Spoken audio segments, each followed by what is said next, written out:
Okay, so that's done. That's what they turn out like. Show you the cat up close.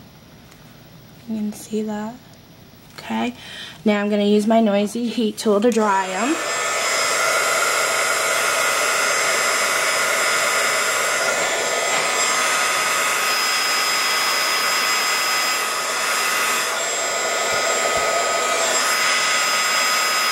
This thing dries pretty fast, but I just like to make sure they're really, really, really dry. Okay. Now comes the fun part. A lot of people use inks, like I said, to color these up. I said that in the last video. The distress inks are really good for this. Any kind of inks you have would probably work really well. I only have 3 different distress inks, 3 different colors. And I really didn't want to wait till I could afford to buy all the colors I needed, because if I waited, I'd probably never do them.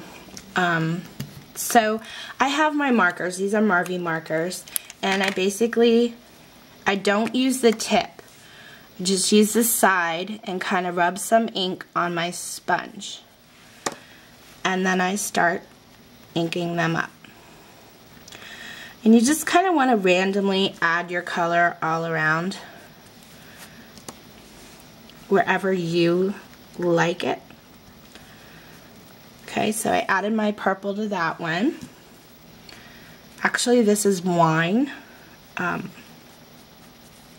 was using a different violet color, but it showed up, like, once it dried, after I put the glossy accents on it, it actually looked blue. Like this, I think, whoop, dropped it.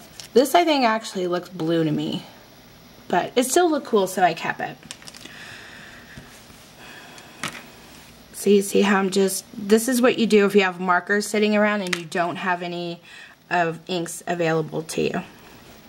Do what I do. Because I just can't afford to buy the inks right now.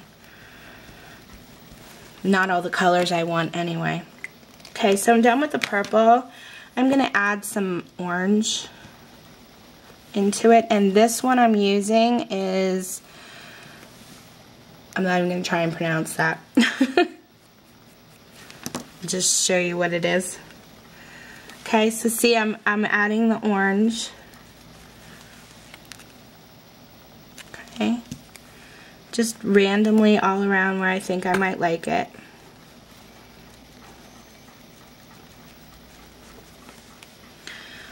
And I'm going to do that to the other 2 as well. Sorry, my stuff's in the way here.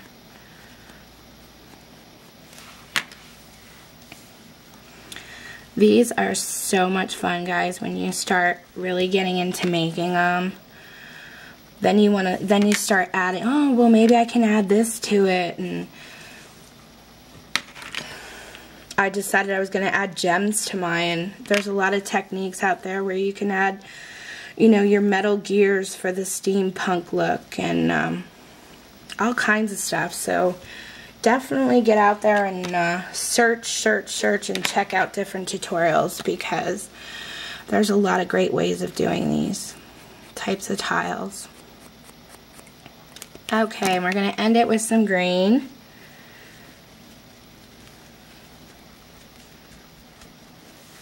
Now, you're probably thinking these look really like faded looking. They don't look really colorful. But as soon as you add your glossy accents, it just makes the color pop. It really brings it out. So I wouldn't keep coloring and coloring and coloring, because it may get too dark on you once you glossy accent. Okay? Because if you look at this, it looks kind of faded. It doesn't look really colorful. I'm going to show you what happens to the exact same. I just did this one a little while ago. You see this color? I added glossy accents. You see the difference, how it made the color. This isn't fully dry yet, but do you see how it made the color just come to life? Okay, so you don't want to keep going over your color and going over your color thinking you need it brighter. because then once you add this, it just might get so dark on you that you can't see your image really well. That's something else I wanted to share, because I did that when I first did one.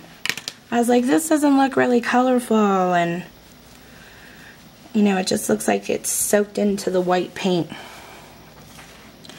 Okay, so now my colors are done. And if you want to decorate them any further before you add your glossy accents, now's the time to do it. Let's see, this one here, I think I'm going to add some colored gems to. So I'm going to use my clear glue, tacky glue.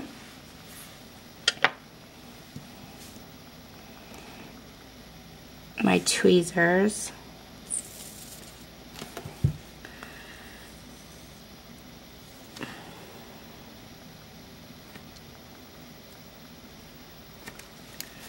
Okay. I need tweezers to do these, guys. My fingers do not work right without. Some people say, what's one of the tools you can't live without when you craft? This is one of them. I need my tweezers. Okay, just added 2 gems there, so I'm going to set that aside. And I think this one I'm going to glitter accent the eyeballs and the cat's collar like I did in this one. Okay, so I'm just using some Studio G glitter glue. And the only reason why I'm doing this is because I want the eyes to stand out a lot more. Oh my gosh, look at the paint all over my fingers. I thought I got that off. My hands are so bad. When I start doing these, they're like full of ink and paint for days. It's terrible. Okay, I'm going to set that aside and let it dry a little bit. And I'm going to show you how to glossy accent these guys. Actually, let me get this one out. It's a little fuller. This one's kind of empty. And knowing my luck, it'll run out on me when I'm using it. When I glossy accent, okay, gems, when I have gems or gears or any kind of addition to it, I just glossy accent right over the gems.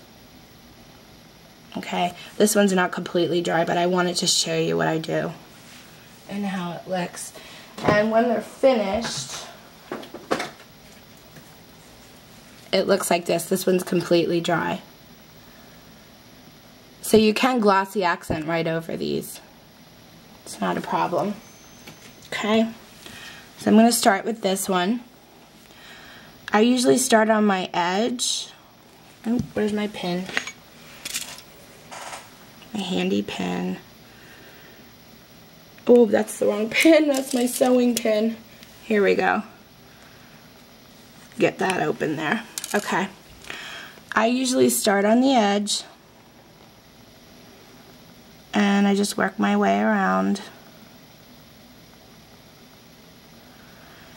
And then I'll fill in the middle. Go around this hole here, okay? And then just fill in your middle.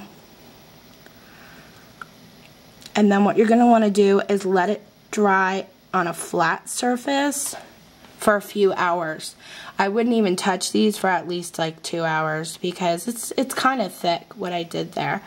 Now if you want to add some glitter to it, just to kind of make it look like there's a little bit of glitter floating in there, it'll give you this kind of look here. Now's the time to do it.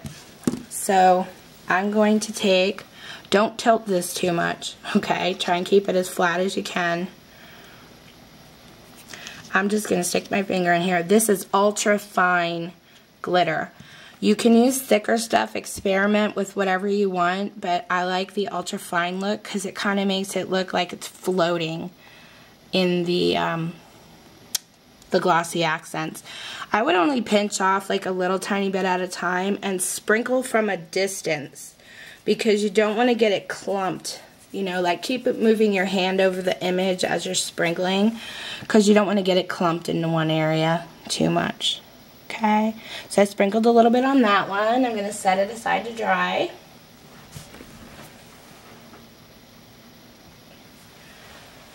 Okay. You guys, I just totally dropped this thing on my carpet and I cannot believe it didn't mess it up.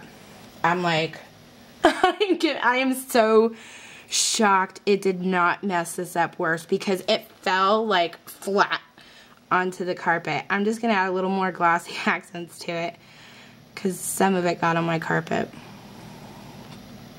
which is not good. I'm going to have to totally try and get that off.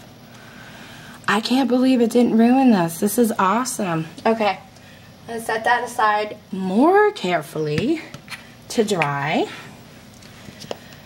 And I'm going to do the one with the gems. Normally I would let this dry really, really well before I do it, but for camera purposes, I'm just going to show you how I do it. Basically, I start off going in on the edge here and around the gems. Okay. And then I pretty much just go over the whole thing and then fill out. And by the way, if you guys get any bubbles, you can work them out to the end. Okay. Go around the hole here on your edge and just fill in.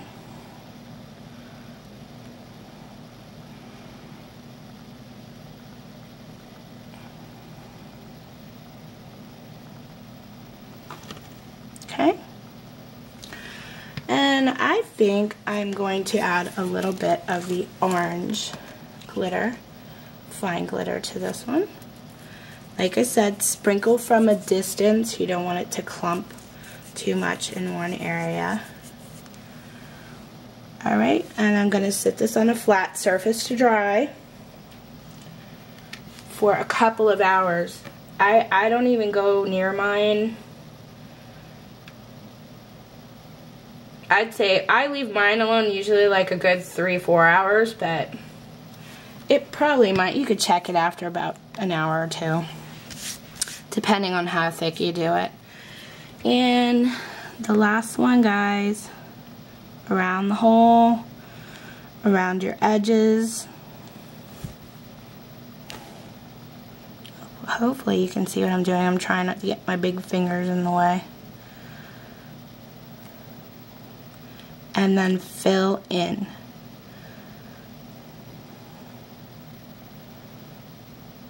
Now, when these are dry, once they're dry, bless you, honey. Once these are dry, I'm going to show you what to do. Okay, sprinkle on there. I'm going to set that aside to dry. Once these dry, look at your edges, look around the sides. If there's white paint that got on the sides, all you have to do is get your ink, your black ink or whatever color matches your back, and just go over the sides like this. Okay, and then that covers that up for you. Okay, and then once these are completely dry, after you ink your sides and it all looks good to you, I would seal it. Don't seal the front. The front's already sealed with your glossy accents. You want to seal your sides and your back, especially if you're going to use it as a hanging charm. So I usually seal mine with the paper Mod Podge because it's acid free and it works really well. I usually do 2 coats. I'll do one, let it dry really well, do another one, and it seals them really good. So hopefully I covered all the bases, guys. If you have any questions, just let me know. I'll be happy to answer them for you. Thank you so much for watching. You guys take care. Have a great day.